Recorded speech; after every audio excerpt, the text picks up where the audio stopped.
Hello friend, આજે એક નવી જ રેસીપી શેર કરીશ. રજવાડી વઘારેલો બાજરીનો રોટલાની રેસીપી. એના માટે બાજરીનો રોટલો લેવાનો છે. તમે ઠંડો ગરમ કોઈ પણ રોટલો લઈ શકો છો. બાજરીના રોટલાને રફલી પીસીસ કરી લેવાના છે.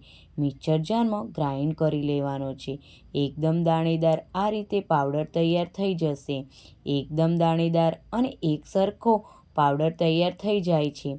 તમે હાથથી મસળીને પણ કરી શકો છો. એક વાસણમાં તેલ લેવાનું, તેમાં સિંગદાણાને તળી લેવાના છે. તે જ તેલમાં જીરું, કડી પત્તા, તલ, લીલા મરચાં, લીલું લસણ એડ કરી સાતળવા દઈશું. થોડી વાર પછી વરિયાળી, કિસમિસ એડ કરવાની. કિસમિસ ફૂલી જાય ત્યાં સુધી સાતળવા દેવાનું. પછી તેમાં હળદર, સ્વાદ પ્રમાણે મીઠું, ખાંડ એડ કરી કૂક થવા દઈશું. પછી તેમાં ગ્રાઇન્ડ કરેલો રોટલો એડ કરવાનો છે. લાલ મરચું, ધાણા જીરું, તળેલા સિંગદાણા એડ કરી મિક્સ કરી લઈશું. જો તૈયાર છે રજવાડી વઘારેલો બાજરીનો રોટલો.